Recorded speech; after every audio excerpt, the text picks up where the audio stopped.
Hi, and welcome to Sofa Recordings here on MUXX TV. I'm so happy to have you on the show today. It's quite an honor to have Kelly Sloan on the show, all the way from Canada. But you've been here in Europe for a couple of days, right? Or for a while. I think so. I think it's been a couple days. You're not jet lagged anymore? A little bit, but I'm okay.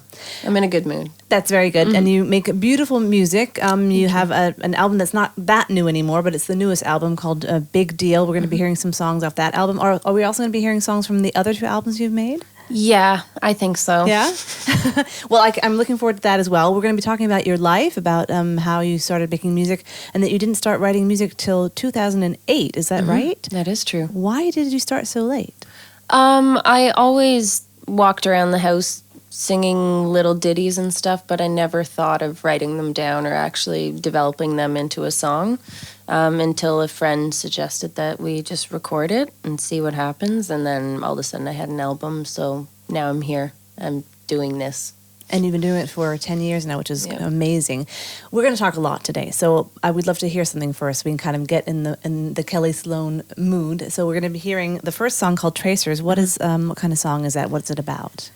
It's a song inspired by raccoons. We have a lot of those in Canada, and they're very cute and very bad. And so this one particular raccoon kept breaking into my house and destroying everything and sleeping in my bed. And so I wrote a song about it, and it can also mean other things, different relationships you might have in your life and stuff, but it is inspired by a raccoon named Richard. We had to name him because he had been around so often. And is he still in your life, or has he? I moved. He won. He beat me. He got the house, and I moved away. Raccoons, people in Germany don't really know, but they're really, really cute, but they can wreak havoc. Yes, and their hands are very useful. They can do anything like pry open windows and garbage cans and cupboards and everything. But they're adorable, so it's a difficult relationship that we have with raccoons. So it's like a love-hate song, which you can apply to lots of other relationships. Exactly. Well, we look forward to that. Thank you so much, Tracers. All right, here we go.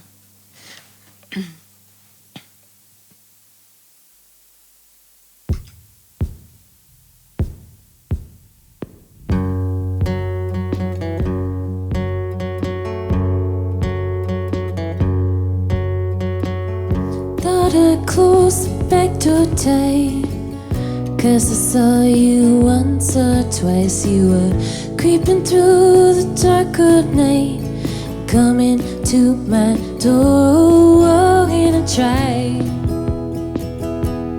but you come back to me.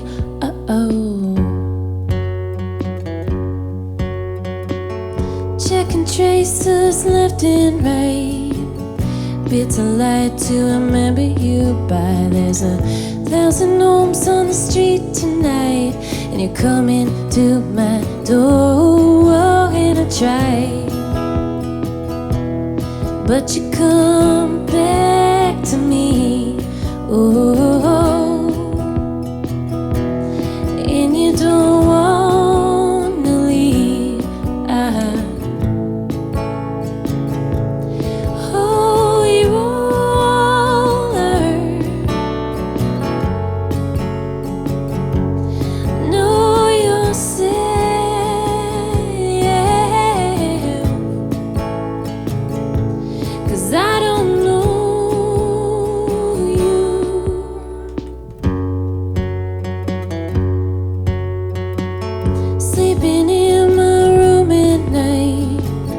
Covered in your broken light, you're a figment of someone passing by.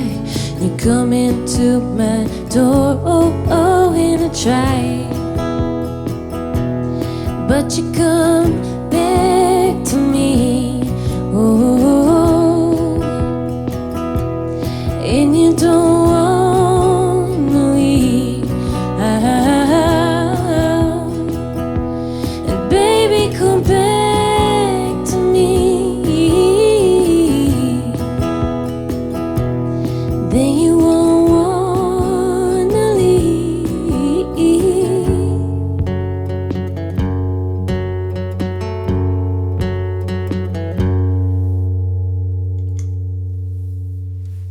Thank you so much. I can't believe that we started talking about raccoons before we talk about where you come from and that kind of stuff. It's amazing. Crazy, eh? You are from Ottawa. I grew up there. What is it like growing up in Ottawa? Well, I'm actually from the Ottawa Valley, so it's quite nice. It's beautiful landscape, really nice people, mostly Irish, Scottish, English kind of immigrants. So there's lots of kitchen parties, there's fiddlers, lots of tomfoolery and music, and I don't know, countryside. And What is your first memory of music growing up? Or one of the first memories? That's a good question. I know that most of my family lived in Toronto, but my mom, my brother, and I lived in the Ottawa Valley. So we drove back and forth a lot, which is 4 hours, which is not really a lot for a Canadian. But so there were lots of hours spent in the car, and I would sing along to all my mom's CDs. Most of them were pretty awful, but I would sing at the top of my lungs to these albums. And so that was when I guess my mom realized that I'm singing on key and I'm an enthusiastic singer, and thought maybe I should put her into lessons. And so she put me into lessons before I knew that I was a singer or that I liked it or anything. Well, I want to talk about what were these terrible CDs? What was the terrible music your mom was listening to? I'm going to insult so many people. That's okay. It's okay to have an own opinion about music. Okay, well, these aren't terrible at all. I actually love them, and I'm probably gonna go see some around Christmas. But like she always had Phantom of the Opera and Les Miserables playing, and so those were great. I know all those songs. We would definitely listen to Rock Voisine, which is a Canadian artist from the 90s, I guess. He was a heartthrob. He sang love songs about his wife, so everyone was just like a kind of head like a over Jason heels. Donovan type, more, or I have no idea. Oh, okay. But yeah, we listened to that a lot. Tom Cochrane, which is another Canadian. Paul Young, Simply Red. Oh my God, I can't believe I'm admitting all this stuff. Anyway, this is where my mother's tastes were, and this is how I got my start. Very mixed up. I mean, Phantom of the Opera and Simply Red just, but it's good that you got to listen to so many different kinds of music. We're going to talk about more about that, but we're going to listen to Be the Woman and the Man. What is that song all about? So this song is, it's a waltz that I wrote. Not many people my age are writing waltzes, but I'm a little old-fashioned sometimes. So I wrote this because I was living in a house with all guys, and I'm a doer. I like doing things. I like getting things done, and maybe the people I was living with, they had other things that they wanted to do. So for so long, I was looking at the backyard, and there was garbage wood everywhere and stuff, and I wanted a shed so badly. And it made me angry for months and months and months until I thought, well, why can't I do this myself? So I did it. I built a shed by myself. Wow. With a handsaw and a drill. And it took a lot of thinking and planning to figure out how to get this large structure up with one person. And in the end, I did it. And it's still standing. So I'm really proud of myself. And I guess... that song was inspired by that experience, and sometimes, you just have to be the woman and the man and just get it all done. Absolutely. What did the guys say after you got it done? Nothing. Yeah, I lived in a place with two guys who didn't do anything either, and it's for us women, it's hard. It's hard, but but you know what? I am so proud of myself, you should be. That's all. That's all I needed. I didn't need any thanks from anyone else. That's actually the best thing to be. So actually, my brother is a carpenter. If I can, yes, please. And he said that he was very proud of me for building it, and said I did a good job. And that was like the bee's knees. That was Then you don't need the guys who you lived with there. Forget about them. Yeah. We're gonna listen to now. Be the Woman and the Man. That's right.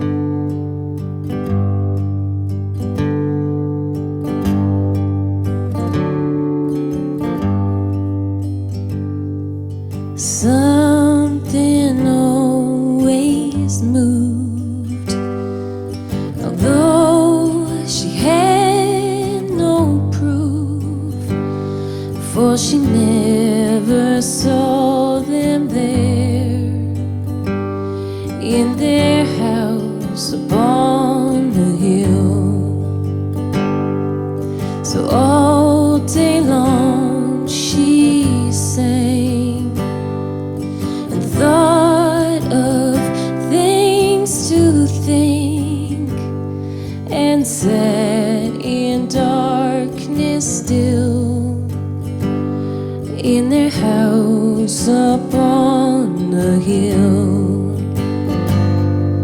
And then one day it rained with the pain of yesterday. For 40 nights she stayed till the dreams did go away. 'Cause the shadow never stays. And then she didn't understand. She'd be the woman and the man. So all day long she sang while fixing everything and wiping off the stove. Maybe 3 times, maybe more. And soon she came to find he wasn't on her mind. But her hands were never still in the house upon the hill. 'Cause the shadow never will. And then she didn't understand. She'd be the woman and the man. And then she did understand. She'd be the woman and the man.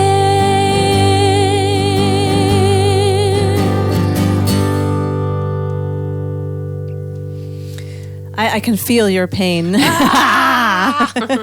I remember when I was living with these two guys, we had a guest room and it was so full of cans and bottles at one point that we got something like $450 when we brought the cans and bottles back. Ooh. And we had no guests because there was no place to sleep. So, but I had no brother to teach me that, how to deal with men. How did your brother help you with your experiences with men on the level of, being friends? And do you incorporate that in your music sometimes? I mean, you just did actually. Yeah. I don't know what... I love you, Matthew, but I don't know what he taught me. He kind of left me to the wolves to figure out how to do it myself, which is fine, and I did. I mean, he'd never let anything bad happen to me, but... having a little sister is not that cool when you're in high school and stuff. So he let me figure it out. And basically, I've learned just to, you can be angry about lots of things, or you can just do it yourself. That's true. And relieve all that anxiety. And it's made me very independent and self-sufficient. And I've learned how to do a lot of things. And was also raised by a single mother. And in the country, all by herself with no family around. And she could pretty much do anything. And more than anything, it was her that taught me how to be independent and how to look after yourself. It sounds like a lot of love, not only between you and your brother, but also with your mom. You said that she brought you to music and that she noticed that you had a talent. Was she happy that you decided to go this direction, or would she rather have you play music on the side and become a doctor or something like that? It's funny. My family really, really wanted me to do music. And of course, as a teenager, I rebelled and said absolutely not. And I transferred schools and got a degree in something totally unrelated. Like what? International development. And then somehow, they're very disappointed. But then somehow I ended up falling into doing music anyway. And now that they see how difficult a career in music is, I think they do regret wanting me to pursue that. They're all very proud of me, and I think they're very proud that I'm across the ocean and I'm touring around. But I'm sure they would like me to have a stable career where I'll have, a retirement fund and I don't even know what that is, and like owning a house or something. It's But just stuff. they've accepted what I do, and they're proud of me for being for working hard at it, and yeah. And that's so lucky. I think a lot of artists don't have families that would be unhappy that somebody did an international development or got an international development degree. So that is lucky that you have them on both sides, that they're happy for you now and that they're a little bit worried about you. That just sounds like a lot of love. Yeah. Your only ride, does that have to do with love? Sure, in a way. Your only ride, was inspired by a specific time in my life when I was feeling pretty low and living somewhere where I didn't want to be, and I wanted to go home. And I only had one drive to get home, but it was like in 2 days I had to pack up my life and leave. But it means everything. It means, a lot of creative people and a lot of non-creative people, they have this motor going inside them that serves to drive them forward, but also serves to make them crazy half the time. And so my brain was always, trying to, bring me down in a way, but also, every day would be this cycle of so hard, and then I would get this motivation to start, like it would really push me to move forward. And then in the morning, every single day, it would start again. So your only ride, it also means like in life, as far as we know, this is your only shot. So every morning, wake up, and no matter how hard it is, just keep doing it again. And the beautiful thing is you're going to wake up again, and it's going to be hard, but you're going to wake up again, and you're going to keep moving. I like that way of thinking. Mm-hmm. Your only ride. Thank you.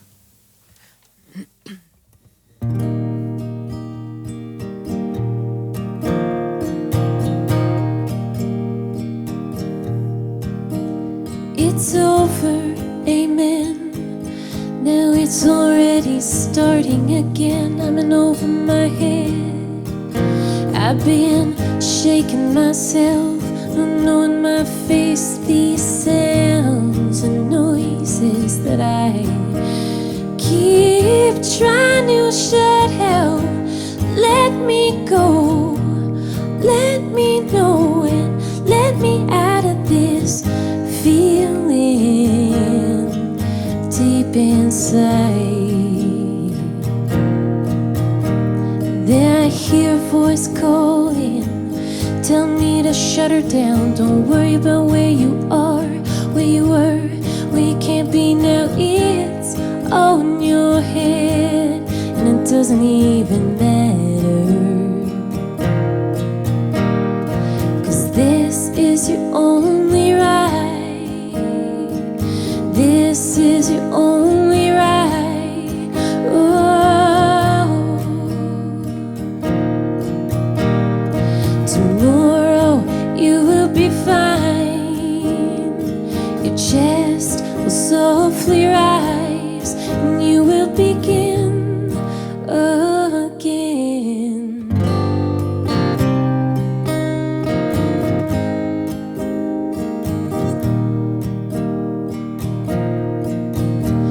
Too many times before I was soaring through the rubble, I was tasting toil and trouble, watching myself crumble. I was peeling back the layers, it was rotten through and through. I was feeling so lost, I was feeling so blue, so blue, that I turned to you. I didn't know what to do. My bones, they were aching, were shaking through and through. You told me, hold on.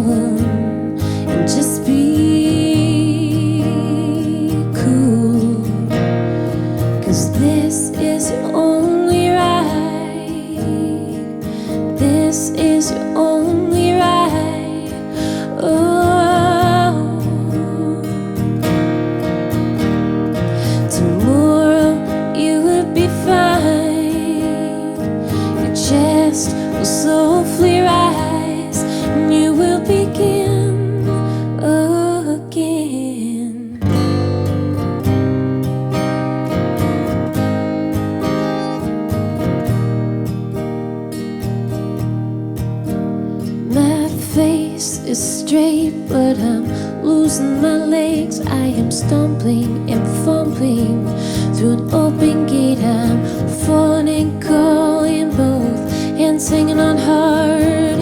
The feel of the wheel and the weight of a broken heart. It's here, it's near, then it's far away. I died, I've gone, I've blown away. It's over, amen. Now I can start over again.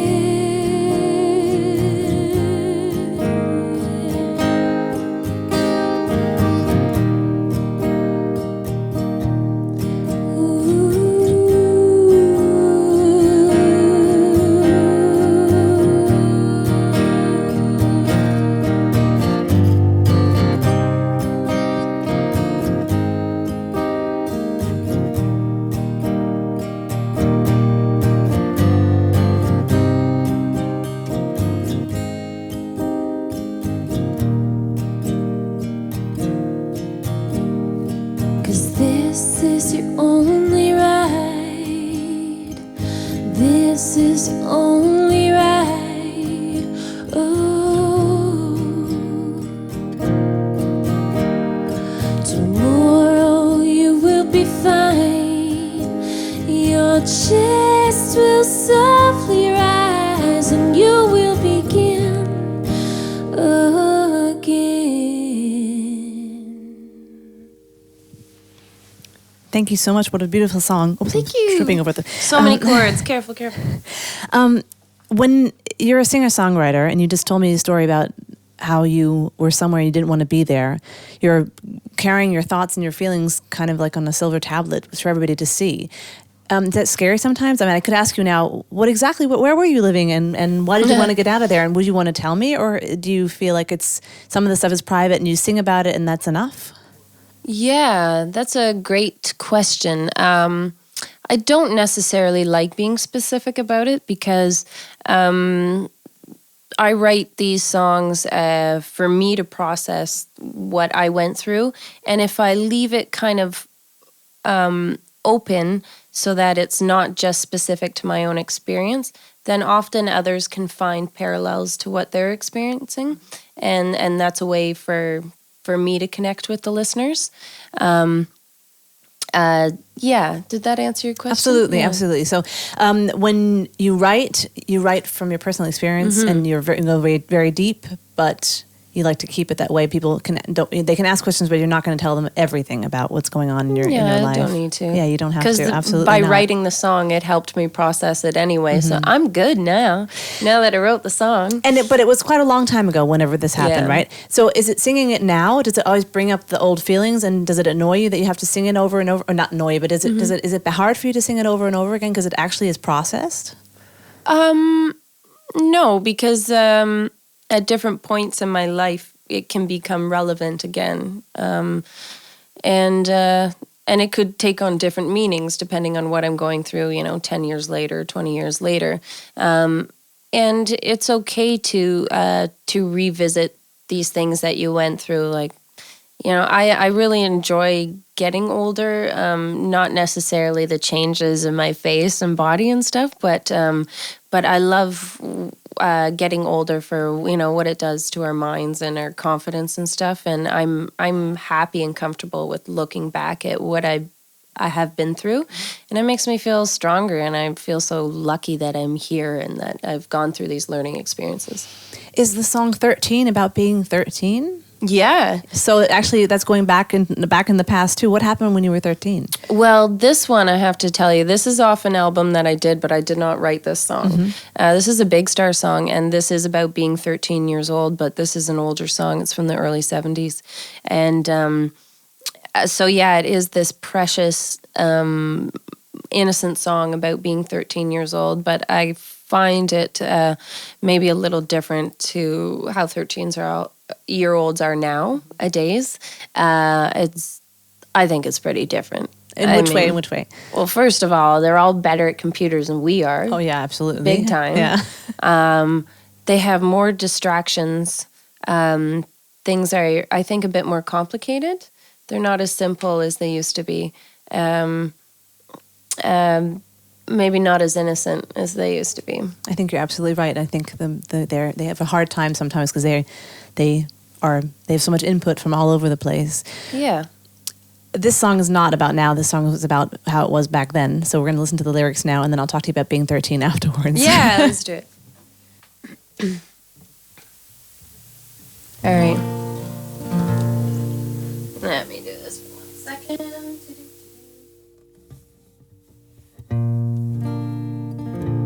All right.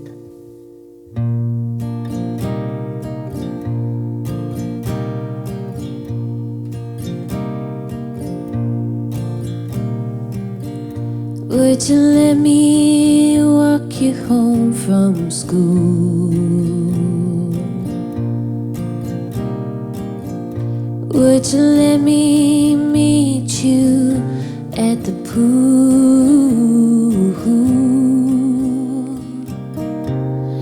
Maybe Friday I can get some tickets for the dance, and I will take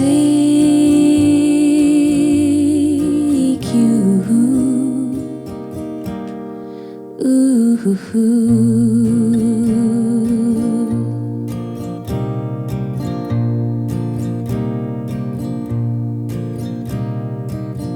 Won't you tell your dad get off my back?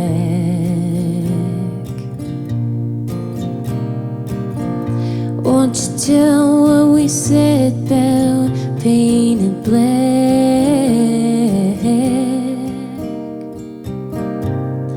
Rock and roll is here to stay. Come inside where it's okay, and I will shake you.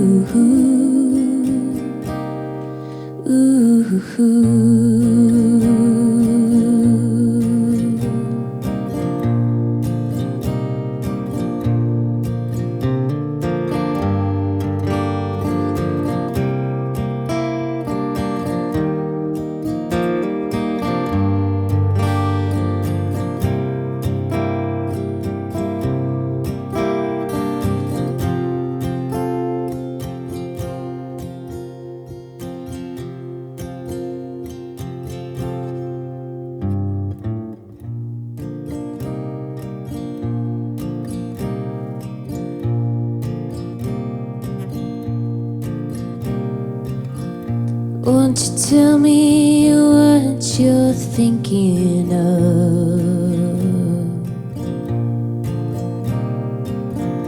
Would you be an outlaw for my love? If it's so, then let me know. If it's no, then I can't go. I can't make you.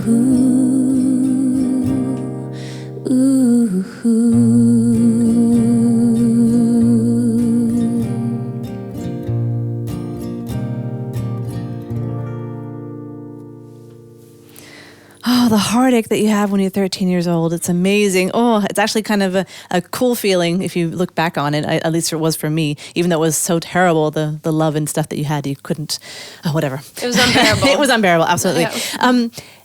When you were driving back and forth from Ottawa Valley to Toronto with your mom, you listened to your mom's music. Mm-hmm. But when you're about 13, 14, you probably start listening to your own kind of music. What were you listening to at home? Well, I adored my brother, so I would listen to anything he was listening to. So around that time, there was lots of Nirvana and stuff like that, Pink Floyd, and but what was I listening to? I remember going to the library and taking out some cassette tapes, which today's 13-year-olds wouldn't know what those are. I know. And Walkmans. Yeah, I know, Walkmans. They probably don't even know what a Discman is. I don't think it's so. Incredible. No.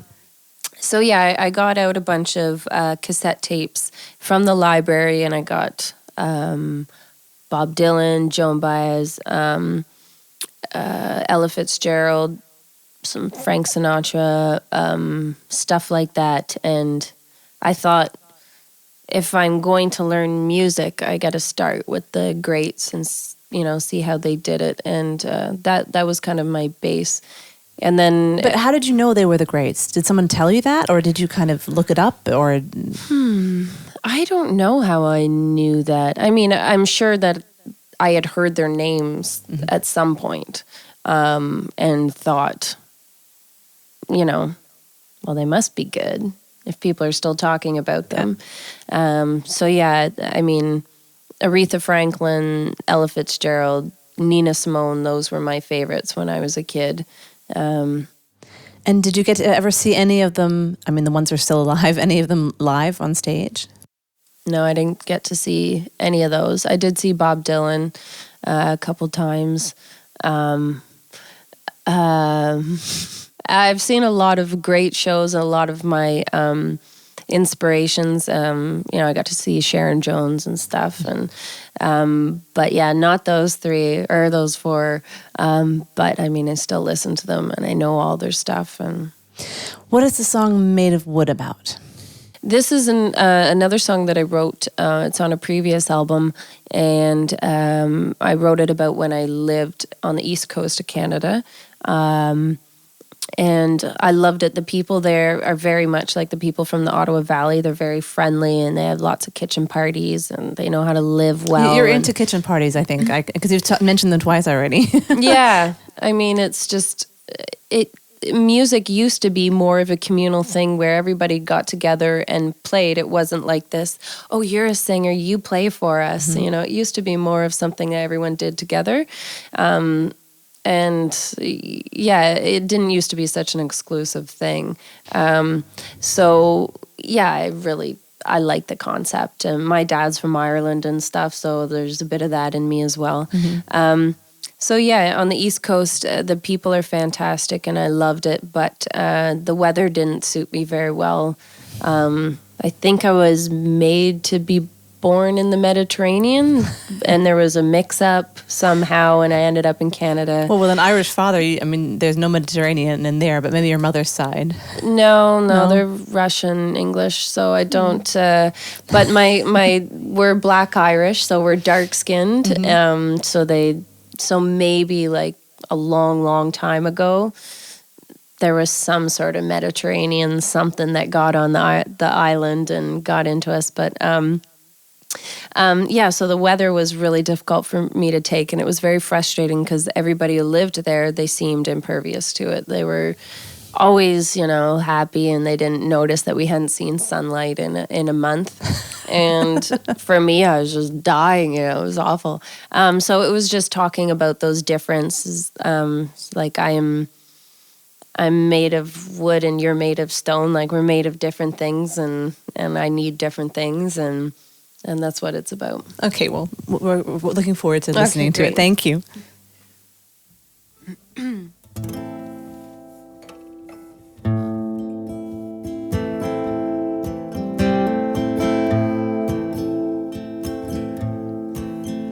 I have come and I'll stay. I built that house by the lake. With or without you in that house, I will spend my days.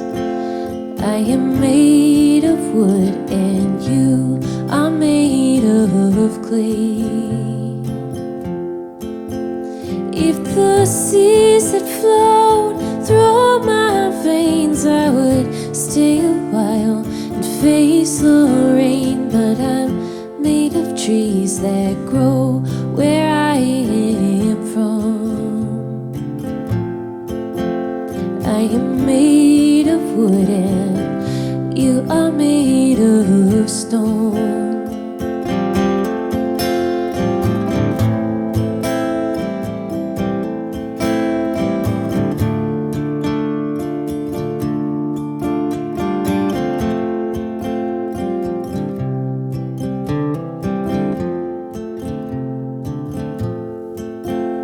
I have come and I'll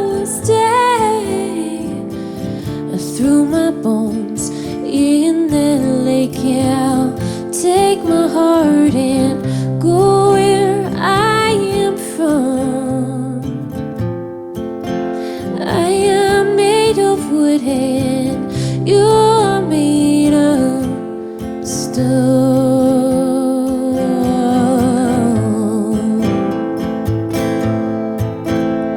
A stone.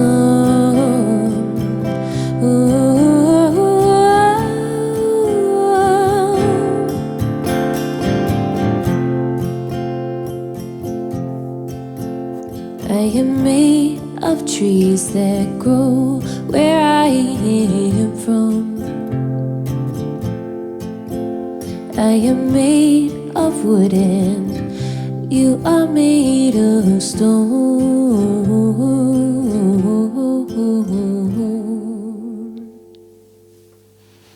I can feel the warmth in your voice, so that must be running through your veins. Yeah. Absolutely. The next song is called Divorce, and is it about your parents? No, it's No, not. it's not. Oh. But it's really funny because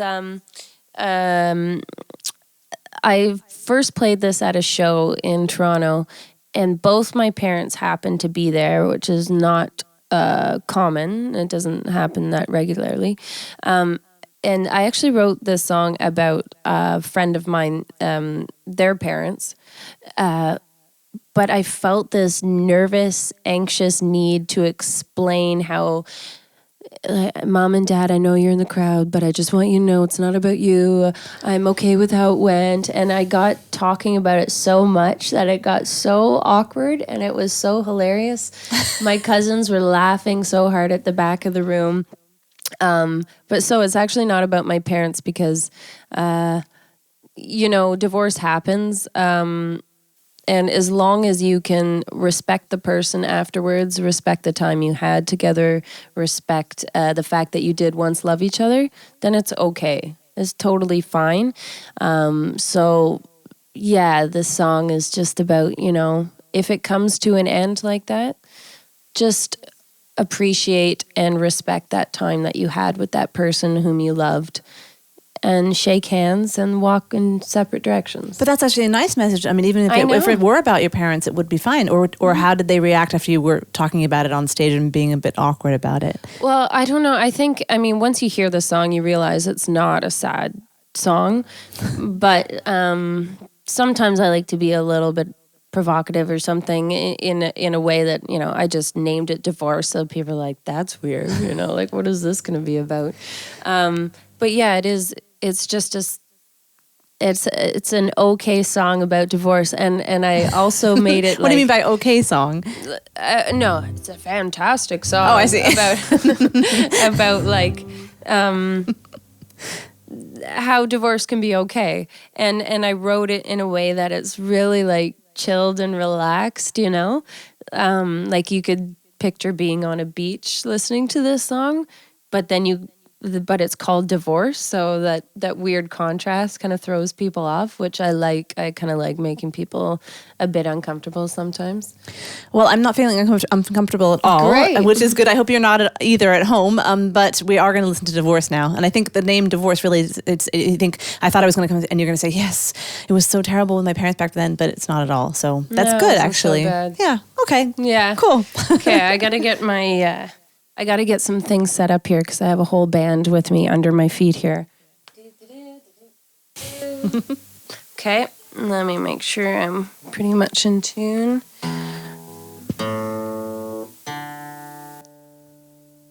That's pretty good. The German air seems to be pretty good for the guitar.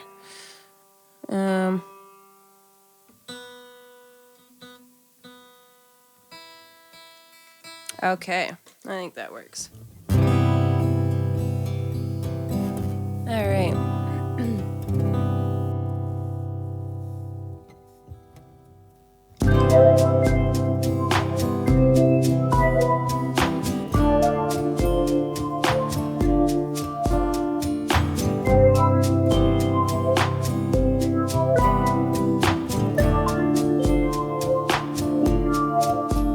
Did you get my papers? I went through your figures. We forgot to mention all the years we had together. When it's all down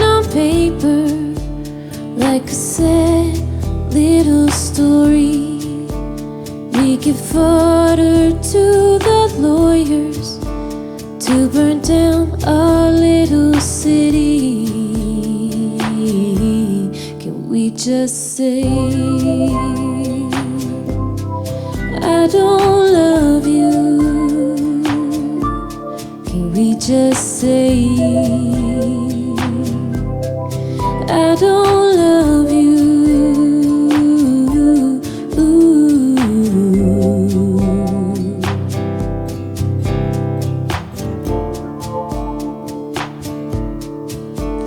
There once was a rhythm that we both felt in secret, and we both knew that somehow it would lead us to the clearing.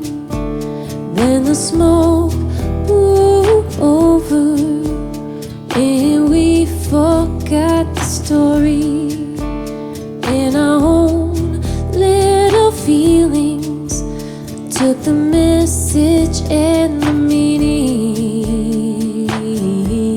Can we just say I don't love you?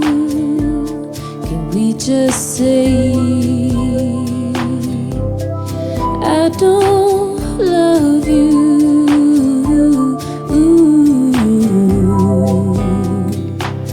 You know that I'm just fine, and so am I. Then maybe we should try a little harder.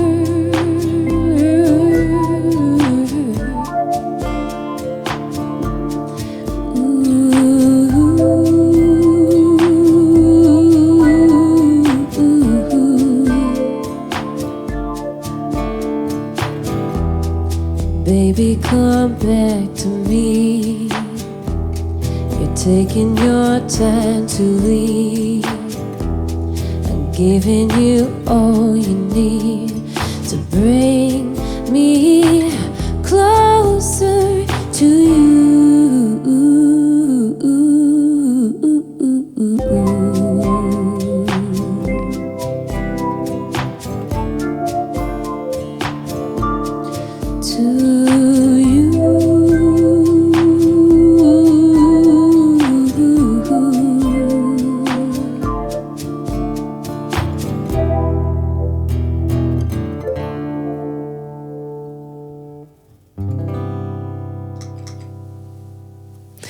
You have such a subtle and great way of conveying a feeling with your music. I think that's how I would describe when I listen to your music, how it makes me feel. And you started writing music 2008, like about 10 years ago. I read that you said your third album, Big Deal, is more sophisticated than the other two albums. Why do you say that? Did I say that? Oh dear, no. Well, anyway, the internet says that you said that. Okay, well, the internet's always right, so okay. I think probably what I meant is I had a bit of space. I did an album in 2008, then 2010, and then I waited till 2016. So there was a space in there. So I felt more confident in what I was doing. And the first albums, I'm happy and proud of them, but I kind of just like, let's try this. Okay, and we did it. And it's kind of like that, fake it till you make it thing. And I actually felt like I had a better handle on what I was doing. And I had more confidence to make the decisions with the album in terms of the musicians and the producer. And I felt like I had a good idea. And yeah, it does represent me the most, I think, and where I want to go with my music. So, is that why it's called Big Deal? This is it, by the way. Yeah, that's it. That's my hometown. That's the town of Elmont, and I'm on top of the tallest mill on the roof. The photographer actually was too scared to go up, and he sent his wife instead. So she took that picture of me.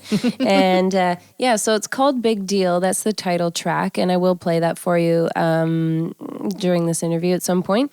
And so Big Deal, it's called that because being a songwriter and a musician is it's a strange thing because there's lots of highs and lows. So you go from playing in front of a crowd and everyone's looking at you and they're clapping and you feel like, wow, a big deal. And then you maybe go home and call your mom and say, do you have any leftovers? Because I have no food. And, and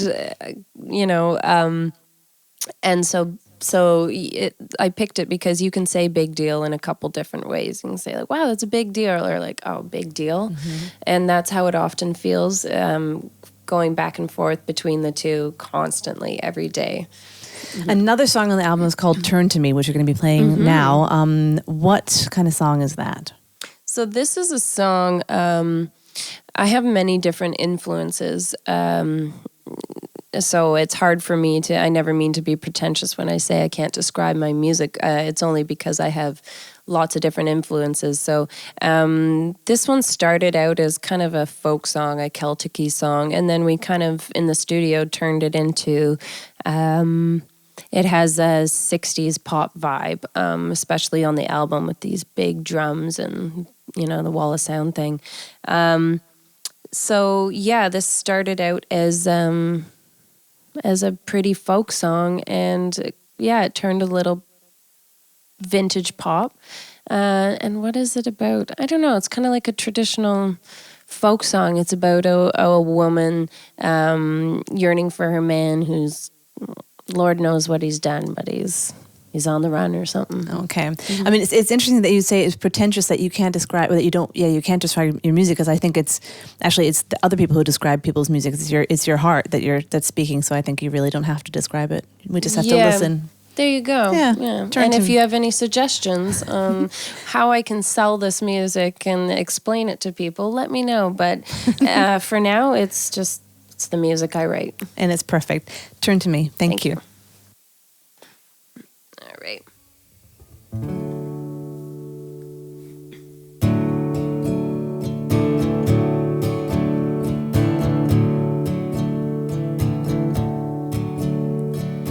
Turn to me, I called your name, my darling. Too much to ask, I suppose, to hear a lonesome calling. Turn to me, I saw you there this morning. My father knows what you have done, and he won't want you a-calling. Come to me, baby, run into my arms. Come to me, we can dream under the stars. Turn to me, I will never be too far away. Oh, come and be my love.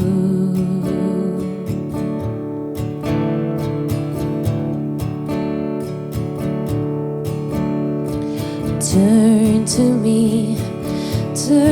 me, I don't know why you're running. My stars are right when you are here now. All the rains are falling. Turn to me, you don't know where you're going. I'll follow you and take you in, and I'll live alone forever. Come to me, baby, run into my arms. Come to me, we can dream under the stars. Turn to me, I will never be too far. Oh, come to me, baby, run into my arms.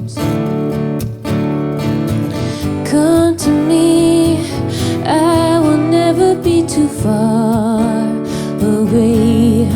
Oh, come and be my love.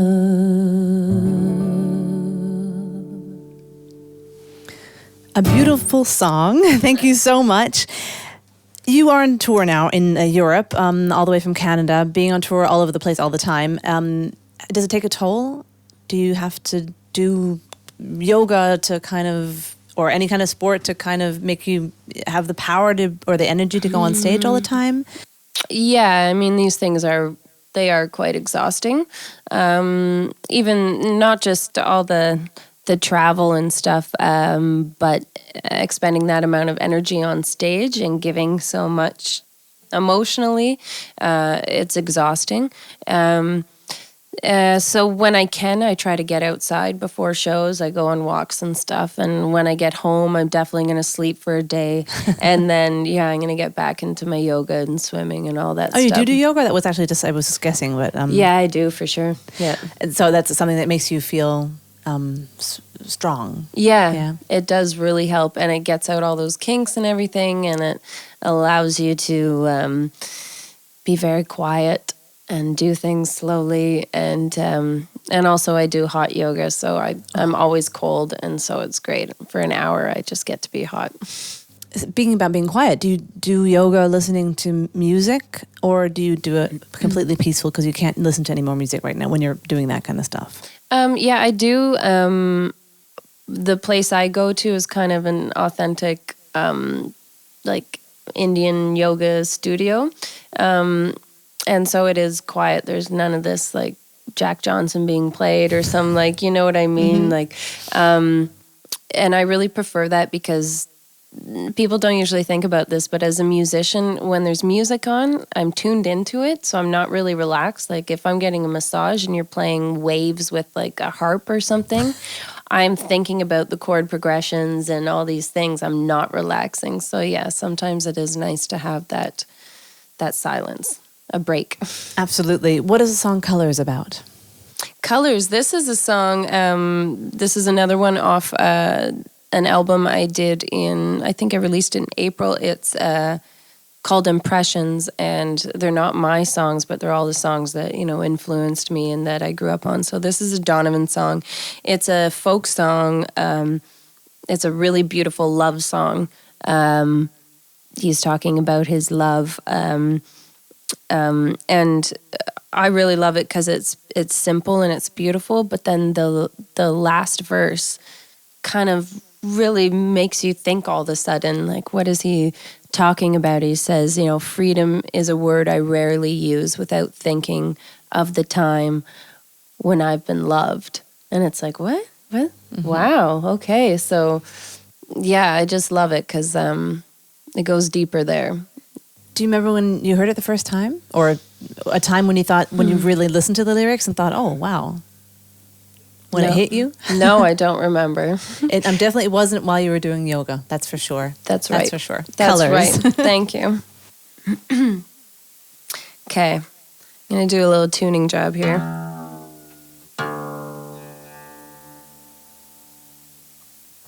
All right. I'm going to make this beautiful deep guitar sound like a mandolin. Why? I don't know, but all right.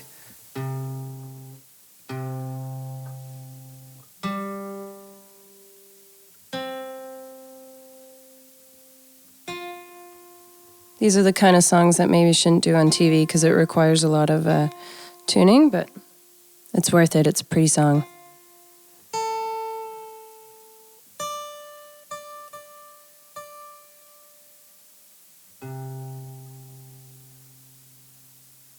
Might be close.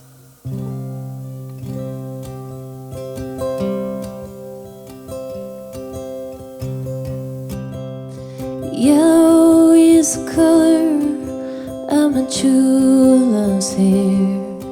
In the morning when we rise, in the morning when we rise, that's the time That's the time I love the best.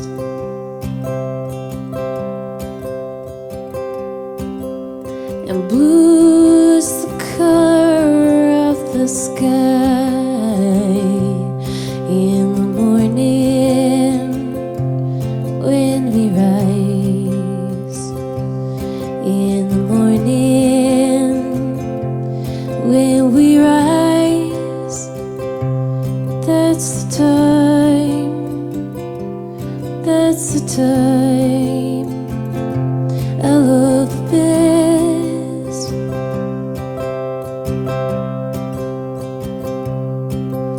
And green is the color of the sparkling corn in the morning when we rise.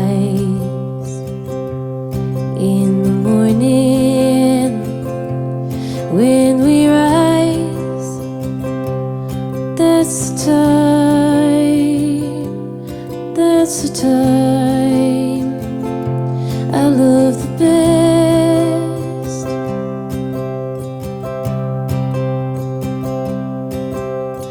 Mellow is feeling that I get when I see her.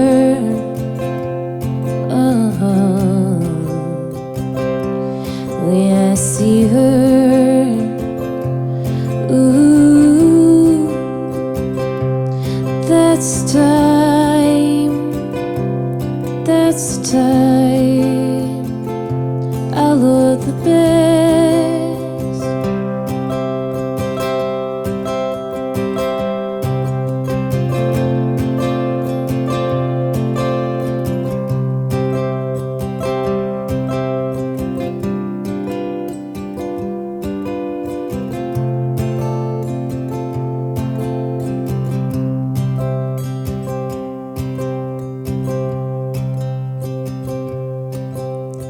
Freedom is a word I rarely use without thinking, without thinking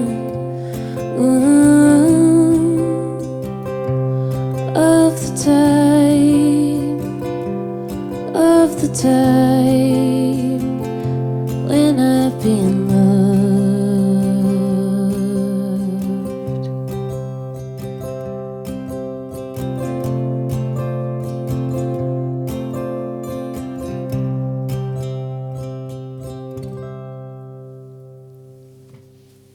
Yes, a very, very beautiful song.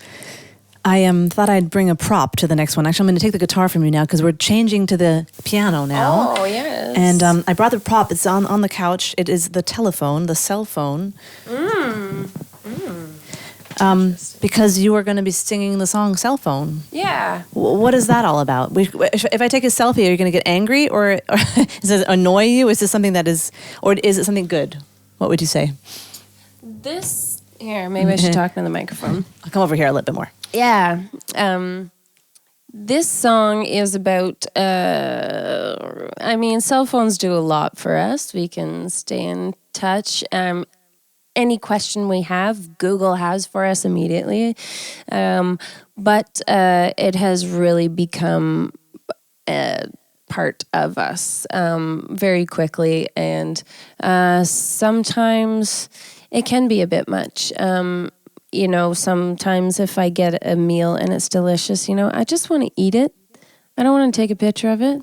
I don't really care if anyone sees what my food looks like because I want it in my mouth, So that's the kind of thing. And it's very difficult as a musician because social media is very important and we need to be showing what we're doing and where we are and we need to connect with people.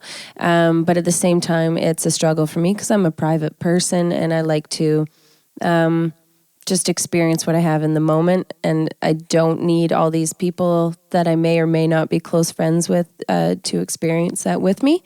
But I understand its function and its purpose, and so it's kind of that. So the cell phone, this song, I actually wrote it. It's kind of like the cell phone talking to its human, you know. Just saying, hey, I'm always here, like, and then the chorus is the human kind of saying, like, hey, where are you now? Is it real if you're not here? Is this experience real if I don't document it with my phone? Absolutely. I mean, I read an article, I'm afraid I don't remember which singer it was, but she was saying that people come to her concerts and she sees people recording the songs all the time. And she wonders, do they ever really listen to what they were recording? And do they ever really listen to what I'm singing on stage in the moment? How does that make you feel when you're standing on stage and, you know, you see all the cell phones taking pictures or actually even recording your songs? It must be kind of weird. It is strange. I mean, you're flattered that people are recording it and they're probably tweeting it or putting it on Facebook or something. And that's good. That's helpful and stuff. But hey, like I'm singing to you, you know, like I'm singing to you and I want you to be here with me.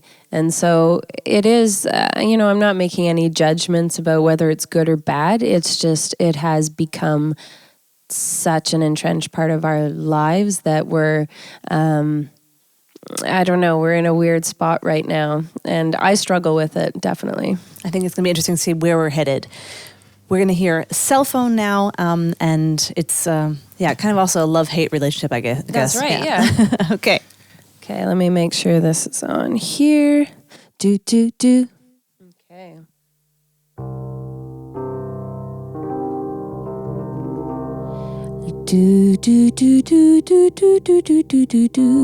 Okay, I think I hear everything. Here we go. Where you go, where you were, when you think that it's clear, there's a time and it's near, I can make it disappear. Choose the song, choose the speed, after that it's up to me. 'Cause I'm your mind and you're not free. I'll let you out, just follow me.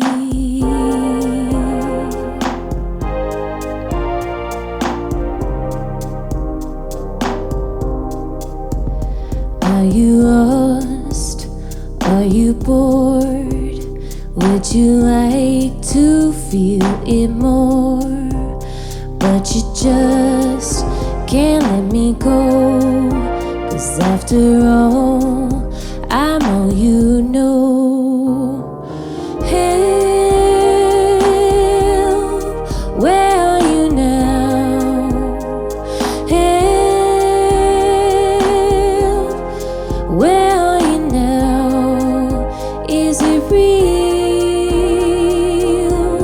if you're not here? Is it real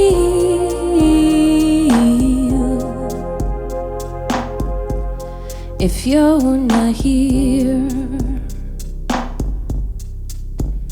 Are you lost? Are you found? Can you feel me all around? Is it strange to be afraid of all you know when it's not real?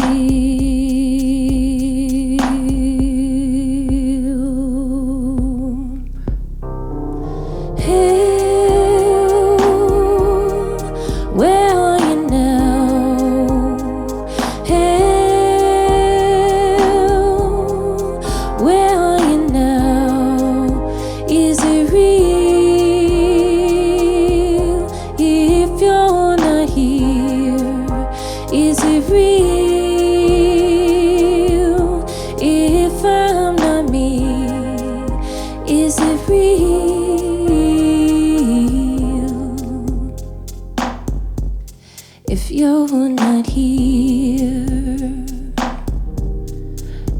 you're not here. You're not here. It's not real.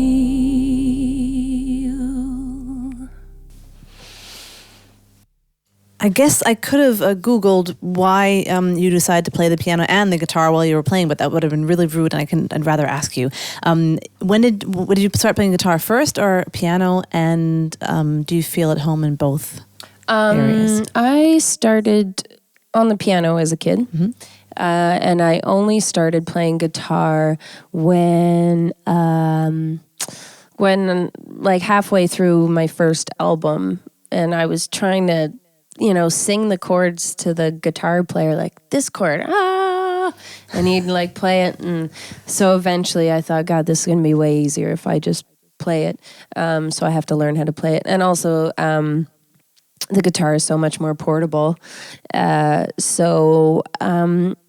came to guitar after, and now I've had chronic pain and arthritis since I was a kid. So it's really great for me that I get to go back and forth because it gives my hands a bit of a rest. So I'm pretty lucky that way. And it's amazing that you haven't been playing that long then. I mean, it's only been almost maybe 10 years. People play when they're, start when they're really, really young. And so that you feel at home on the guitar is really cool. Yeah, I mean, I'm definitely not a fancy player or anything, but I can play chords and I feel comfortable with it. The Barstool Blues is a song about what? This is actually, I wanted to do this one because this is off the Impressions album. So this is actually a Neil Young song, which is, one of our great Canadian songwriters. And I did a totally different version of this song. His is really like rocking and feel like you're kind of drunk in a bar, but it's such a great song. I've always liked this song, and so I thought I'd do a totally different twist on it. Well, then we'll listen to it. Thank you so much. Okay, so I'm gonna do this. You guys can't see all the magic down here, but there are chords everywhere and pedals and all this stuff. So that's why I keep bending down here. Okay, so here we go.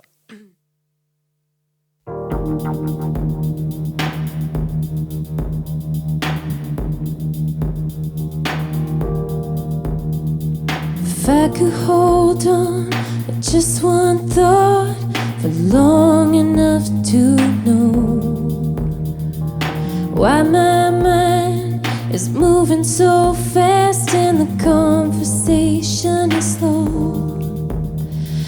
Burn off all the fog and let the sun through to the snow.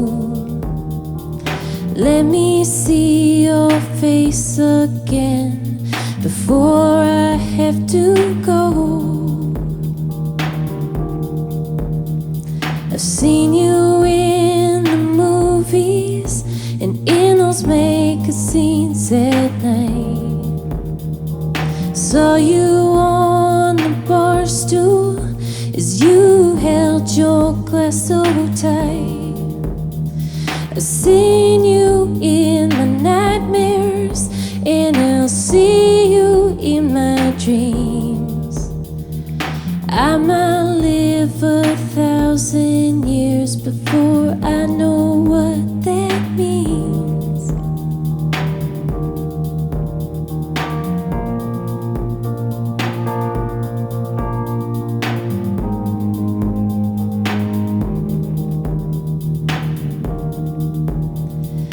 Once there was a friend of mine who died 1,000 deaths.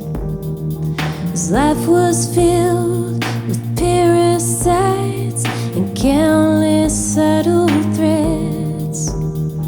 He trusted in a woman, and on her he made his bets.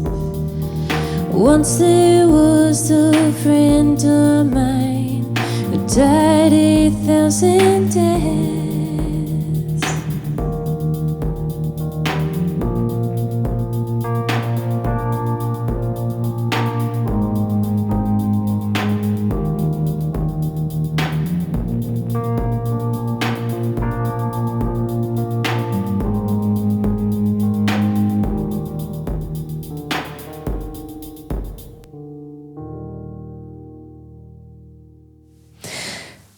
You've made, or you did 2 albums, 2008 and 2010. Then you did Big Deal in 2016, and then the Impressions albums this year.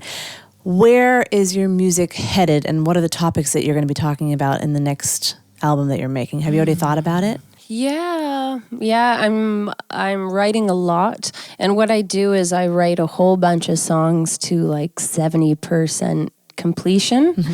And then I set a deadline for an album, and then I finish them all and pick the best ones.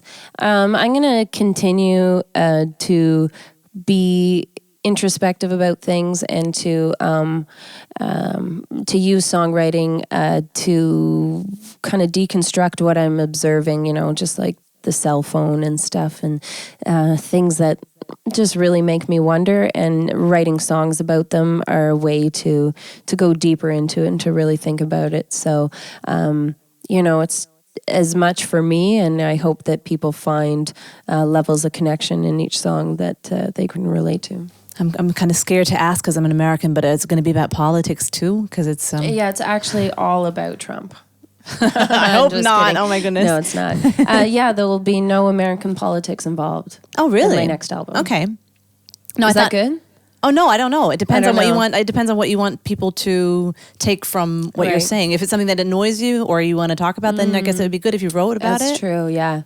Yeah, there might be something, but again, I like my songs to not be really specific. Mm-hmm. They are about something, but I like to leave them broad enough that that you can take your own points of connection with them. So you're talking about someone with yellow hair. Everybody might be able to figure out who you're talking about, but exactly. Yeah, but we won't go there. Right. Big Deal is the album that came out 2016, and this is the song we're going to hear, the last song we're going to hear today, and we already talked about what it's about. So It's a big deal that you're here today. I'll talk to you in a minute afterwards, but I look forward to hearing Big Deal from the album Big Deal. Thank you very much.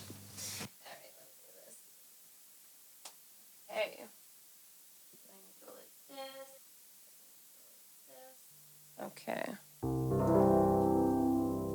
There we go.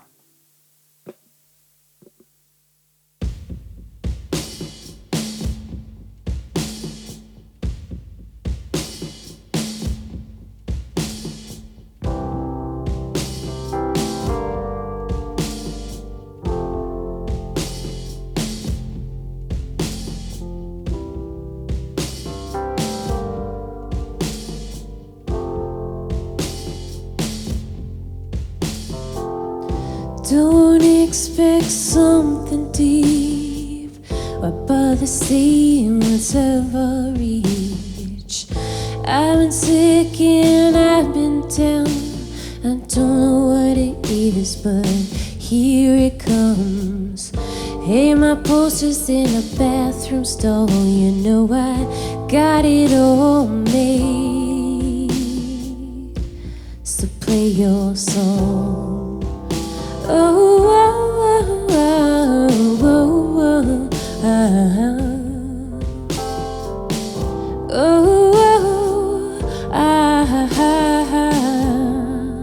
oh, I'm pretty big in a little town. My mom's friends know me when I play around. I play the chords and I sing the words, and if they're lucky, I'll repeat the verse. Hey, my song was on the radio in North Ontario last May. They played my song.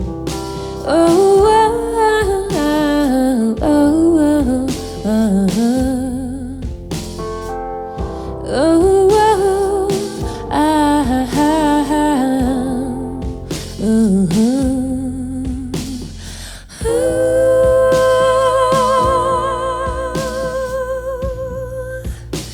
My friend said baby's far away from town, but I'm still here, it's all working out.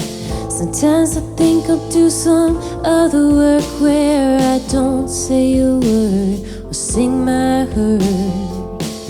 Hey, my poster's at the local hall. You know I gotta give it all. So play your song. Oh,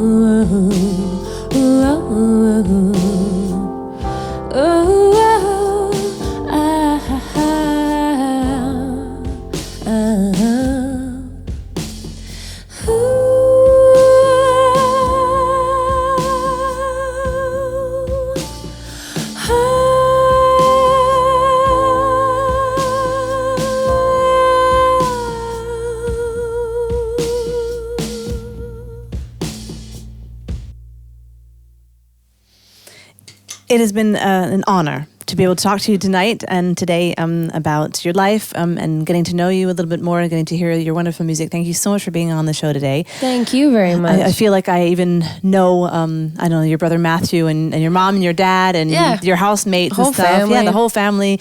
We didn't even talk about my birth, though. We were going to do that. Oh, you're right. You have to next come back. interview. Absolutely. Which was very important because otherwise you wouldn't it's be able to. the most important part. Absolutely. Kelly Sloan, you can find her on the website kellysloan.ca, and you have a YouTube channel. And it was just a pleasure to have you here. Thank you Big so Deal much. is the album, and there's a new album coming out which is going to be all about not the American politics. Exactly. And it's just been a great pleasure. Thank you so much. Thanks for having me. I really appreciate it. Yeah, you're welcome. And thank you so much for watching. And I hope you enjoyed it as much as we did here in the studio. This was Sofa Recordings with Kelly Sloan on MUXX TV. Thank you so much. Have a great night. turn to me, I will never be too far.